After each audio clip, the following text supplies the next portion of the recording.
In the quiet heart of Konya, Turkey, where the wind whispered secrets through the leaves of cypress trees, lived a young man named Hamid. He was the son of a wealthy merchant and known across the town for his intellect and discipline.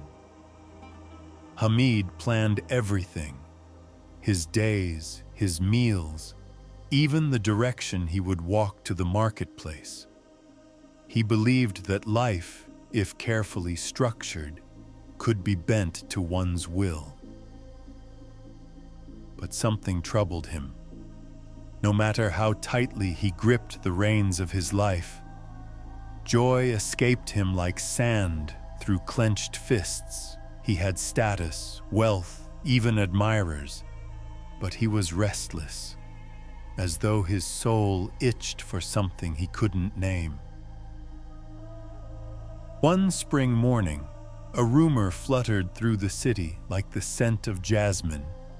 Rumi, the great scholar and mystic, was to speak in the rose garden behind the mosque. Though Hamid had always dismissed spiritual teachings as unscientific indulgences, something pulled at him. Perhaps it was curiosity, or perhaps it was that persistent ache in his chest that logic had never healed. The story of the river and the clay bowl. There was once a village, Rumi said, where a potter named Tarek shaped the finest clay bowls in the land. One day a monk came to him with a strange request: "Make me a bowl that will float forever downstream without ever sinking or stopping." Tarek laughed. "That's not how bowls work. They are meant to serve, to hold, to rest." But the monk insisted, so Tarek crafted a beautiful, lightweight bowl, fired it perfectly, and brought it to the riverbank. The monk placed it on the water and smiled as it drifted. "Now watch," said the monk. "Do nothing." Tarek waited. The bowl floated gently, then caught in an eddy. Tarek reached forward instinctively to free it, but the monk stopped him. "Let it go." Eventually the current took it again. It spun, it drifted sideways, it even tipped dangerously, but it did not sink. Days passed. The bowl traveled far, seen by no one, admired by no crowd. But the monk was at peace. "The bowl has surrendered," he said, "and in surrender it floats." The crowd was silent. Hamid frowned. He didn't understand. A bowl without purpose, a journey without control. What lesson was this? Rumi seemed to sense his resistance. "Let me tell you another story," he said, "one closer to your world. The Falcon and the Master." Once there was a falcon, Rumi continued, gifted to a king. The bird was magnificent, but it refused to fly. The king summoned falconers, healers, even sorcerers. All failed. One day a farmer arrived. He said nothing, simply spent the night with the falcon. At dawn, the bird soared across the sky like it was born anew. The king was astonished. "What did you do?" he asked.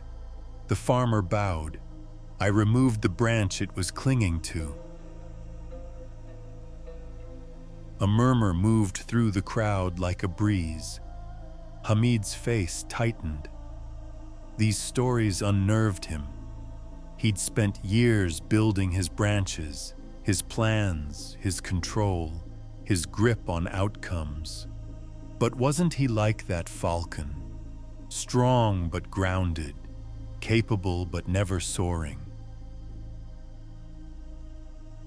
He raised his hand. "Master Rumi," he asked, "are you saying we should do nothing?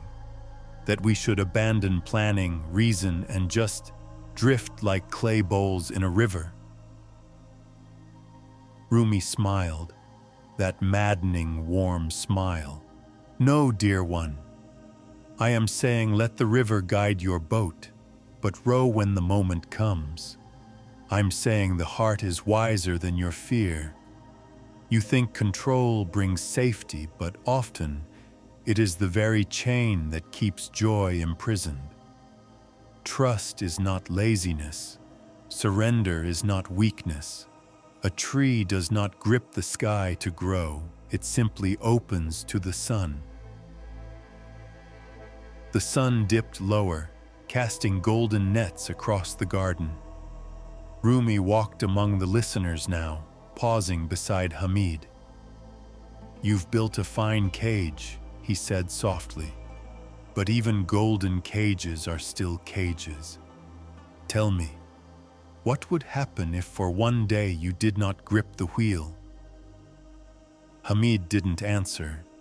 His mind raced, but something deeper, his soul perhaps, grew still. Rumi continued. The marketplace of souls. "In another world," he said, "there is a marketplace where souls gather to trade gifts. One soul offers wisdom, another laughter. Some bring songs, others silence. But the most precious gift, the one that is most desired, is trust. Not blind trust, not foolishness, but the kind of trust that walks into the unknown and says, 'Even if I don't understand, I will step forward.' That soul is given the rarest treasures: peace, clarity, love that doesn't cling. But those who bring control, tight fists full of expectations, leave with nothing. Their hands are too full to receive." That night, Hamid walked home slower than usual. He noticed things: the hush of birds settling in trees, the rhythm of his footsteps, the scent of freshly baked bread. He didn't plan tomorrow.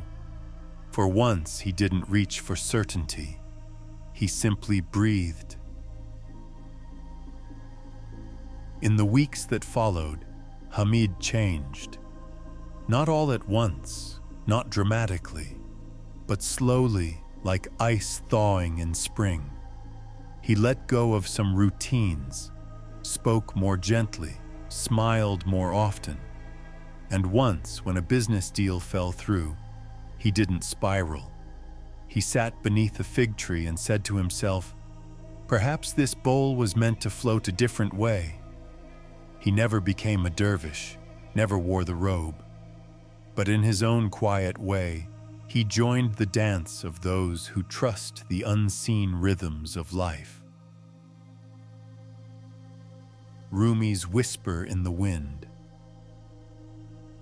In his final years, Hamid told his children this: "The wisest man I ever met didn't give me answers.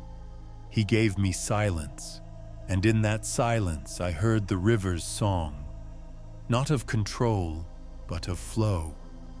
Trust it. Let go when you must. Life is not a war to be won. It's a river to float." And if you ever visit Konya, Turkey, and stand by the fig tree in the garden behind the old mosque, you might still hear the echo of Rumi's voice in the breeze. Try to be like the clay bowl, light, open, surrendered, and in doing so, you will float not aimlessly, but effortlessly, exactly where you are meant to go.